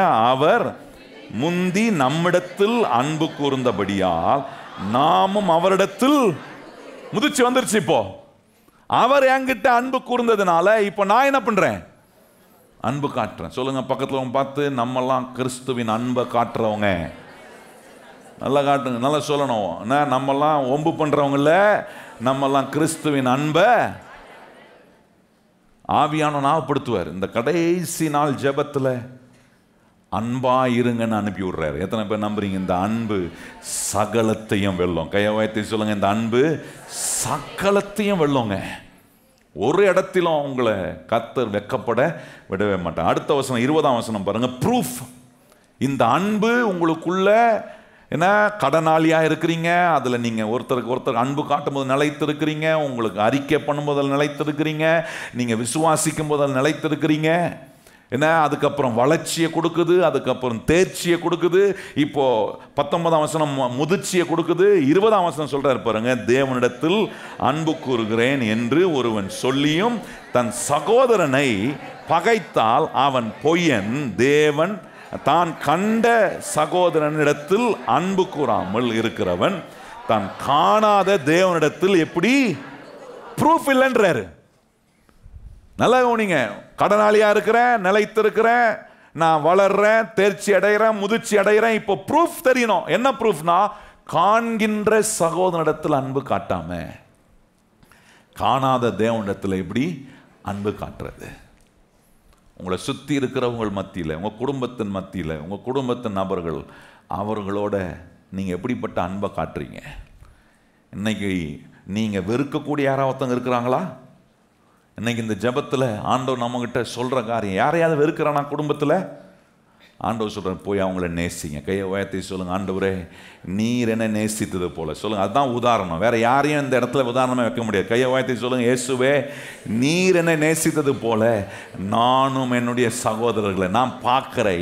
எனக்கு அறிந்தவர்கள், ஆண்டவர் எனக்கு தீமை செஞ்சவங்களா இருந்தால் நான் என்ன பண்ண போகிறேன்? அவங்கள அன்பு கூற போகிறேன். அன்பு காட்ட காட்ட, அந்த ப்ரூஃபை நீங்கள் காட்ட காட்ட நீங்கள் சிறுகி போக மாட்டீங்க. உங்களை கர்த்தர் மேலோங்கி வர வைக்க அவர் வல்லமை உள்ள தேவனா இருக்கிறார். அடுத்து சொல்றாரு பாருங்க, 21ஆம் வசனம் சொல்றாரு, தேவனிடத்தில் அன்பு கூறுகிறவன் தன் சகோதரனிடத்திலும் அன்பு கூற வேண்டும் என்கிற இந்த கற்பனையை அவர்கள் அவராலே பெற்றிருக்கிறோம். நல்ல கவனிங்கள்.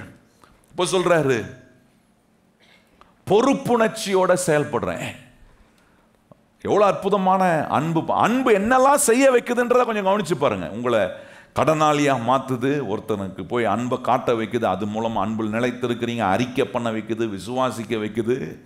அதுக்கப்புறம் உங்களை வளர செய்து, உங்களை தேர்ச்சி அடைய செய்து, உங்களை முதிர்ச்சி அடைய செய்கிறது. அதுக்கப்புறம் ப்ரூஃபை காட்டுது.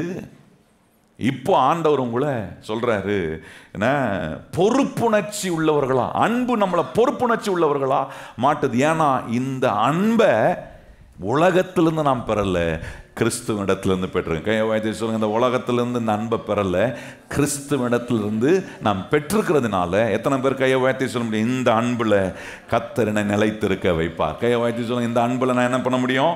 நிலைத்திருக்க கர்த்தர் நமக்கு உதவி செய்கிறார். யோவான் 15ஆம் அதிகாரம் 19ஆம் வசனத்தை வாசித்து முடிப்போம். யோவான் 15ஆம் அதிகாரம் 19ஆம் வசனம், 10ஆம் வசனம். யோவான் 15ஆம் அதிகாரம் 10ஆம் வசனம் பாருங்க. நான் என் பிதாவின் கற்பனைகளை கைக்கொண்டு அவருடைய அன்பிலே நிலைத்து இருக்கிறது போல நீங்களும் என் கற்பனைகளை கைக்கொண்டிருந்தால் என்னுடைய அன்பிலே. இயேசு சொல்றார், நான் என் பிதாவுடைய கற்பனைகளை கை கொண்டதுனால நான் எதில் நிலைத்திருக்கிறேன்? அன்பில். அப்ப நான் சொல்றேன், கர்த்தர் இன்னைக்கு நமக்கு சொல்லி கொடுத்த இந்த 21 நாட்களும் கர்த்தர் நமக்கு சொல்லி கொடுத்த இந்த வார்த்தையில் நான் நிலைத்திருப்பேனா? எத்தனை பேர் கையை உயர்த்தி சொல்றீங்க, கிறிஸ்துவினுடைய அன்பில் நான் என்ன பண்றேன், நிலைத்திருக்கிறவனா இருக்கிறேன்? யோவான் அப்படியே 13ஆம் அதிகாரம் வாங்க, அதுல 34ஆம் வசனம் 35ஆம் வசனம் பாருங்க. அங்க சொல்றாரு, நீங்கள் ஒருவரில் ஒருவர் அன்பாய் இருந்தால் நான் உங்களில் அன்பாய் இருந்தது போல நீங்களும் ஒருவரில் ஒருவர் அன்பாய் இருங்கள் என்கிற புதிதான கட்டளை உங்களுக்கு கொடுக்கிறேன். நீங்கள் ஒருவரில் ஒருவர் அன்புள்ளவர்களாய் இருந்தால் அதனாலே நீங்கள் என்னுடைய சீஷர்கள் என்று எல்லாரும் அறிந்து கொள்வார்கள் என்றார். நல்ல கவனிங்க. நம்ம சொல்ல அன்பு தானே காட்டிடுறேன் அப்படின்னு சொன்னா, ஆண்டவர் சொல்ற, நான் உனக்கு காட்டினது போல நீ காட்டணுன்றார். பக்கத்தில் பார்த்து சொல்லுங்க, இயேசு நமக்கு காட்டின அன்பை இன்னொருவருக்கு காட்டணும். சொல்லுங்க. அப்படி காட்டும் போதுதான் என்ன அறியப்படுமா, நான் அவருடைய சீஷன் என்பதை கர்த்தர் அங்கே என் மூலமா காட்டுறேன். இவங்க உண்மையாலே இயேசுடைய சீடருங்கப்பா. உண்மையாலே இவங்க யாரை ஃபாலோ பண்றாங்க? எத்தனை பேர் அப்படி ஒரு சாட்சி எடுக்கணும்னு விரும்புகிறோம்? கையை வாய்ச்சி சொல்லுங்க. உங்கள் குடும்பத்தை பார்த்து சொல்லுங்க, இந்த குடும்பம் இயேசுவை ஃபாலோ பண்ணுற குடும்பம், இயேசுவினுடைய சீடர்கள் இவங்க. சொல்கிறார், இந்த அன்பை காட்டினீங்கன்னா, ஆண்டவர் சொல்கிறார், அன்பை காட்டிட முடியும், காட்டிடுறேன்னு போயிடல. ஆண்டவர் சொல்கிறாரு, நான் காட்டின அன்பு, நான் உன்னை எப்படிலாம் நேசித்தேன், உன்னை ஒரு முறையை நான் வெறுக்கலையே, உன்னை உதறி தள்ளலையே. எத்தனை பேர் அதை அனுபவித்திருக்கிறீங்க? கர்த்தர் நம்மளை வெறுத்து தள்ளவே இல்லையே. எத்தனை பேர் விசுவாசிக்கிறோம்? கையை வாய்த்தி சொல்லுங்க, என்ன என் ஆண்டவர் வெறுக்கவே இல்லை. இப்படிப்பட்ட இந்த அன்புக்குள்ள கர்த்தர் வச்சிருக்கிறதுனால பயந்து நான் செய்யலை. கர்த்தர் சொல்லிட்டாரு, கர்த்தர் இதை கட்டளையா கொடுத்துட்டாரு, அதனால செஞ்சு நான் ஆகணும், அதனால பயத்தில் செய்கிற ஒன்று அல்ல. நான் கர்த்தர் என் மேலே காட்டின அன்பை, அந்த அன்பின் வெளிப்பாடை நான் ருசிக்கிறேன். இன்னைக்கு அந்த அன்பை கர்த்தர் கொண்டு வந்து எனக்குள்ள வச்சு அவர் சொல்கிறேன், நான் அந்த அன்பின் தேவன் என்னோட கூட இருக்கிற. வாசிப்போமா 17ஆம் அதிகாரம் அந்த வசனத்தின் 26ஆம் வசனம் பாருங்க. நீர் என்னில் வைத்த அன்பு அவர்களிடத்தில் இருக்கும்படி நானும் அவர்களில் இருக்கும்படி. பாருங்க, என்னில் வைத்த அன்பு அவர்களில் இருக்கும்படி. அந்த அன்புக்குரிய தேவன் சொல்ற, நான் அவர்களில் இருக்கும்படி. இதெல்லாம் வெளிப்படுத்துற, இந்த அன்பை வெளிப்படுத்தி இப்ப சொல்ற, அதை வாழ்க்கையில நிஜமாக்கி காட்டுறேன். நிஜமாக்கி காட்டுறது சொல்றாரு, நான் எப்படி உன் மேல அன்பு காட்டினோ அது போல நீ அன்பு காட்டும் போதுதான் என்னுடைய சீஷனா மாறுவேன். சும்மா பயந்து கர்த்தர் சொல்லிட்டாருன்னு பயந்து செய்யக்கூடாது. வேதம் சொல்லுகிறது, கர்த்தருடைய ஆலயத்துக்கு போவோம் மாறும் என்று சொன்ன உடனே அவர்களுக்கு என்ன உண்டாச்சா? பயம் வந்துச்சாமா? இன்னைக்கு கர்த்தருடைய ஆலயத்துக்கு போனோம்னா நீங்க எப்படி வந்தீங்க? நல்லா சந்தோஷமா வந்தீங்களா? வேற தலையெழுத்து போய் சேர்ந்துருவோம் அப்படின்னு வந்தீங்களா? இல்லை, நம்ம எல்லாம் சந்தோஷமா வந்துருக்காங்க. சந்தோஷமா வந்தவங்களாம் கையை உயர்த்தி அல்லேலூயா சொல்லுங்க. சந்தோஷமா வந்திருக்கிறோம் பாருங்க. கர்த்தரை ஆராதிக்கிறோம் சந்தோஷமா, கர்த்தரை நம்ம என்ன மகிமைப்படுத்துறோம் சந்தோஷமா, கர்த்தருக்கு கொடுக்கிறோம் சந்தோஷமா. ஏன்னா இந்த தேவனுடைய அன்பை நான் ஒவ்வொரு நாளும் அனுபவிக்கிறேன். கையை உயர்த்தி சொல்லுங்க, இந்த அன்பை நான் ஒவ்வொரு நாளும் அனுபவிக்கிறேன். இப்படி அன்பை அனுபவிக்கும் போது பவுல் சொன்ன கடைசியாக ஒரு வசனத்தை வாசித்து முடியுமா? ரோமர் 8ஆம் அதிகாரம் 35ஆம் வசனம் பாருங்க. இந்த அன்பை நீங்கள் ருசித்து, இந்த அன்பின் வெளிப்பாட்டில் கர்த்தர் உங்கள் வாழ்க்கையில் இந்த அன்பை நிஜமாக்கும் போது கர்த்தர் சொல்கிறாரு, நான் 35ஆம் வசனம் வாசிப்போமா? ரோமர் 8:35. உமது நிமித்தம் எந்நேரமோ கொல்லப்படுகிறோம், அடிக்கப்படுகிறோம், ஆடுகளைப் போல எண்ணப்படுகிறோம் என்று எழுதியிருக்கிறபடி நேரிட்டாலும் கிறிஸ்துவின் அன்பை விட்டு நம்மை பிரிப்பவன் யார்? உபத்திரவமோ, வியாகுலமோ, துன்பமோ, பசியோ, நிர்வாணமோ, நாசமோ, பட்டயமோ, இவைகள் எல்லாவற்றிலும் நாம் நம்மில் அன்பு கூறுகிறவராலே முற்றும் ஜெயம் கொள்கிறவர்களாய் இருக்கிறோம். கையை வைத்து சொல்லுங்க, முற்றும் ஜெயம் கொள்கிறவர்களாய். இந்த அன்பை காட்டினீங்கன்னா நீங்க தோக்க மாட்டீங்க. கையை வைத்து சொல்லுங்க, இந்த அன்பை இன்னொருவருக்கு கொடுத்தீங்கன்னா, கிறிஸ்துவின் அன்பை இன்னொருவருக்கு காட்டினீங்கன்னா, கர்த்தர் சொல்ற முற்றிலும் ஜெயம் கொள்கிறவர். கையை வைத்து சொல்லுங்க, எப்படிப்பட்ட ஜெயம்? முற்றிலும் பரிபூர்ணமான வெற்றி. ஏதோ தானவனுக்கு வர வெற்றி அல்ல, ஏதோ 1-2 கிடைக்கிற வெற்றி அல்ல. எல்லாவற்றிலும் முற்றிலும் ஜெயம் கொள்கிறவர்களாய் கர்த்தர் மாற்றார். எல்லாரும் எழுப்பி நிற்போம். எத்தனை பேர் இந்த அன்பை இன்னைக்கு இந்த இடத்தை விட்டு போகும்போது போய் எல்லாருக்கும், குடும்பத்தின் மக்களுக்கெல்லாம் உங்கள் அன்பை, கிறிஸ்து உங்கள் மேலே காட்டின இந்த அன்பை நீங்கள் வெளிப்படுத்துங்க. கையை உயர்த்தி எல்லாரும் கர்த்தருடைய நாமத்தை உயர்த்தி சொல்லுவோம். ஆண்டவரே, உங்கள் அன்பை எங்களுக்கு நீர் காட்டியிருக்கிறீரே, உங்களுடைய அன்பை நாங்கள் ருசிக்கிறோமே. இந்த ஆண்டவரே, ஜெபத்தில் எங்களுக்கு நீர் சொன்ன இந்த வார்த்தைகள் எல்லாம் எங்களுடைய வாழ்க்கையில் உங்களுடைய அன்பை ஒவ்வொரு நாளும் ருசிக்கக்கூடிய மக்களா ஆண்டவரே, இந்த அன்புக்கு நாங்கள் கடனாளி. சொல்லுங்க வாயத்திறந்து.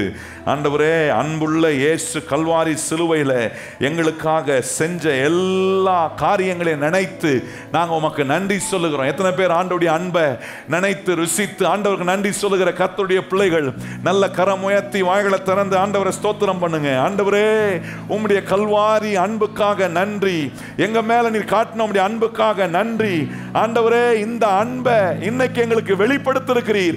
வெளிப்படுத்தினது மாத்திரம் அல்ல, இந்த அன்பை எங்களுக்குள்ள நீர் வச்சிருக்கிறீர். ஆண்டவரே, இந்த அன்புக்கு நான் கடனாளி. எத்தனை பேர் கையை உயர்த்தி சொல்றீங்க? இயேசுவே, உம்முடைய அன்புக்கு நான் கடனாளியா இருக்கிறேன். ஆண்டவரே, ஆணைக்கும் காரங்களிலே ஆணிகளா சுவாமி. சொல்லுவோம். ஆணைக்கும் ஆணைக்கும் காரங்களிலே ஆணிகளா சுவாமி. நினைத்து பார்க்கையிலே, நினைத்து பார்க்கையிலே என் உள்ளம் உருகுதப்பா. உம்முடைய அன்பை நினைத்து பார்க்கும் போது, பார்க்கையிலே ரெண்டு கைகளை உயர்த்தி, அன்பே அன்பே கல்வாரி அன்பே, உம்மை பார்க்கையிலே என் உள்ளம் உடையுதப்பா. உம்மை பார்க்கையிலே, உம்மை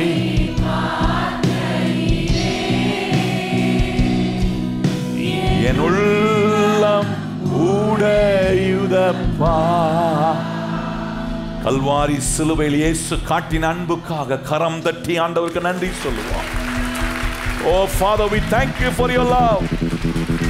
இந்த அன்பை எங்களுக்குள்ள வைத்து, இந்த அன்பின் தேவன் எங்களுக்குள்ள நீ தங்கி இருக்கிறதுக்காக ஸ்தோத்திரம். இந்த அன்பை நாங்க பலருக்கு கொடுக்கிறவர்களாய் எங்களை நீர் வழி நடத்தும். ஆசீர்வதியா. இந்த 21 நாட்கள் நாம் ஆண்டவருடைய சமூகத்தில் வந்து ஜெபித்த நம்முடைய ஜெபத்தெல்லாம் கர்த்தர் கேட்டு பதில் கொடுத்திருக்கிறார் என்று விசுவாசிக்கிறவங்க மாத்திரம் நல்ல கரம் தட்டி ஆண்டவருக்கு நன்றி சொல்லுங்க. நன்றி சொல்லுங்க. ஓ, ஸ்தோத்திரத்தோடு கூடிய விண்ணப்பத்தினாலே தேவனுக்கு தெரியப்படுத்துங்க என்று சொல்லியிருக்கேன். எல்லா புத்திக்கு மேலான தேவ சமாதானம் உங்க சிந்தனையை, உங்க இருதயத்தை ஆள கடவுள்.